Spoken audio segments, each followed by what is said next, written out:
We wanted to start today's show.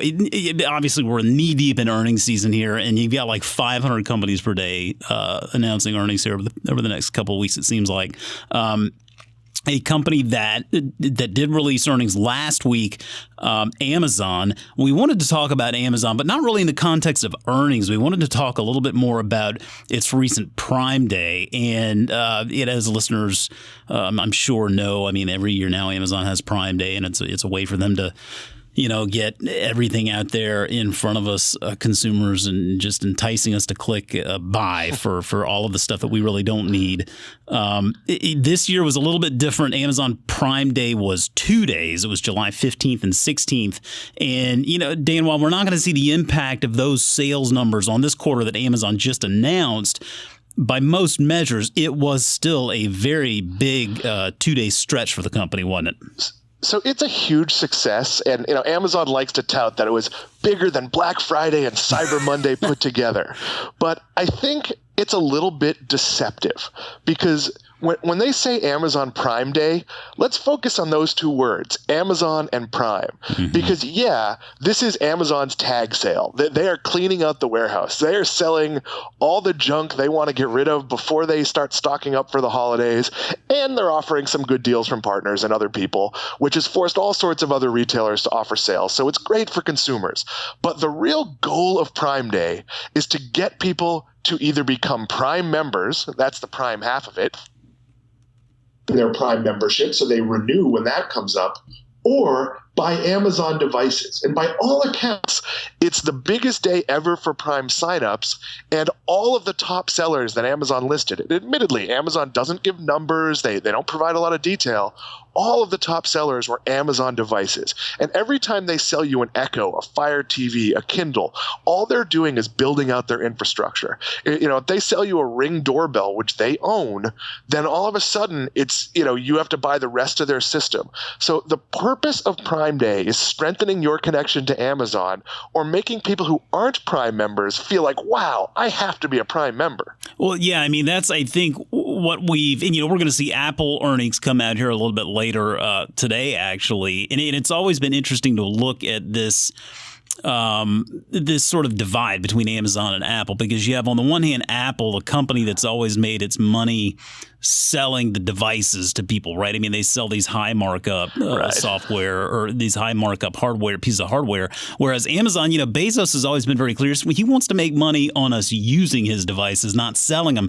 So, I mean, these devices all really ultimately are just forms of engagement. I mean, that's why they can sell them for such a low price, because ultimately it's not about selling you the device. It's about keeping you coming back and using that device and keeping you in that Amazon ecosystem.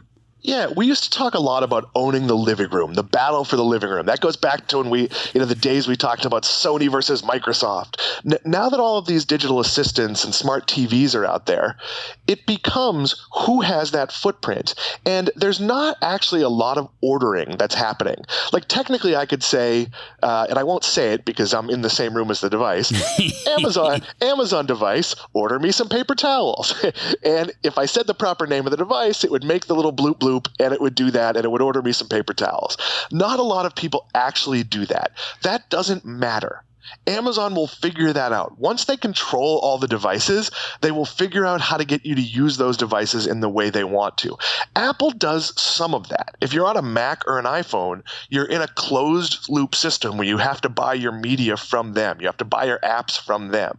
Amazon gets some of that, where if I'm flipping around in my Fire TV and I want to rent a movie, I do that from them. If I am not a Netflix subscriber and decide to subscribe from Netflix, I could go to my computer, but chances are I'm just going to do it right from my remote control there. So this is like staking out your territory. It's like a mad dash for control, and Amazon has been very smart about it. Its devices are cheap, and I have, 7, 8 Echoes and Echo Dots, a bunch of Kindles. Like, I don't even use a Kindle Fire, and I think I have like 3 of them because they used to be a really good way to watch a movie on a plane plane. Now I just do it in my iPhone.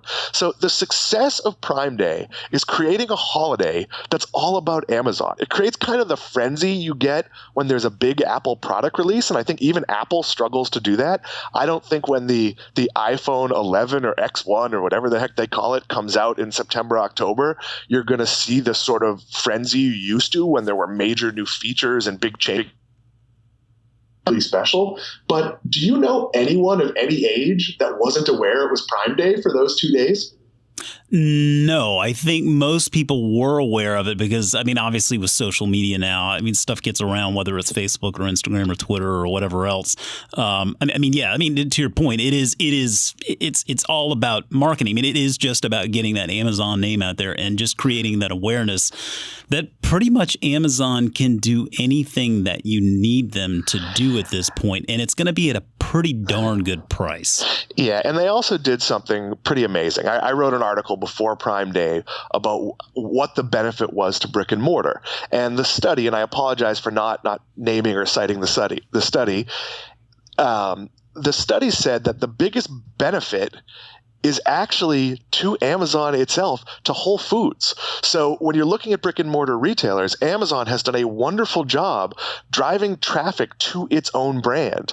And they did something really smart that if you shopped in Whole Foods a few weeks before Prime Day, you got $10 to spend. And I had actually intended to sit out Prime Day. I had decided there was nothing I needed, so I wasn't going to get sucked into a deal.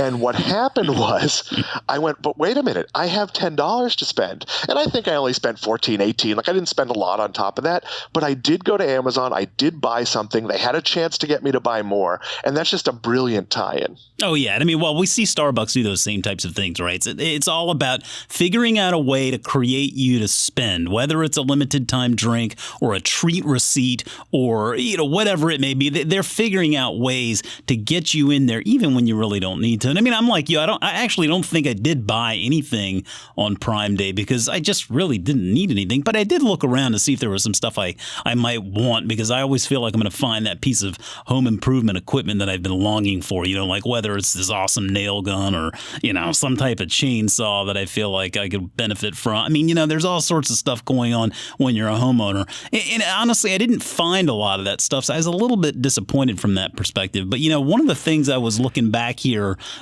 with Amazon, looking back at Jeff Bezos's letter to shareholders here at the beginning of the year, in April. It is obviously Prime Day is all about Amazon, but really increasingly Amazon is also all about those third parties, those third party providers, those independent third party sellers that are selling stuff on their platform. Because if you go back to 1999 and you look at the percentage, the share of physical gross merchandise sales sold on Amazon by independent third party sellers, that share in 99 was 3%. You fast forward to 2018, it was 58%. So you have to figure, too, those third-party sellers are starting to look at Amazon Prime Day and think, hey, you know what, this is a big chance for us, too. And this is a massive advantage for Amazon over Walmart. They've been able to get this sort of, huge base of sellers. And in most cases, they get paid for the warehousing. They do the shipping. So it really is sort of like Amazon getting to have a bigger inventory. And not only not having to buy that inventory, they actually get paid if that inventory doesn't move. So it's sort of a win-win-win-win. I don't know how many wins. It's a lot of wins for Amazon. And as a customer, that made Prime Day better. Again, I didn't buy anything, but some of the things we looked at were better deals from third parties. There were some more interesting stuff. Had I not just bought a Roomba, I might have bought a robot vacuum from a third-party seller. So there was sort of some interesting stuff there. And yeah, these are more important. And Amazon has to show traction for those people because both Walmart and eBay are trying to lure those third-party sellers away. Oh, there's no question. And don't forget about Shopify either. I think that's going to be a legitimate competitor here in that space for many years to come.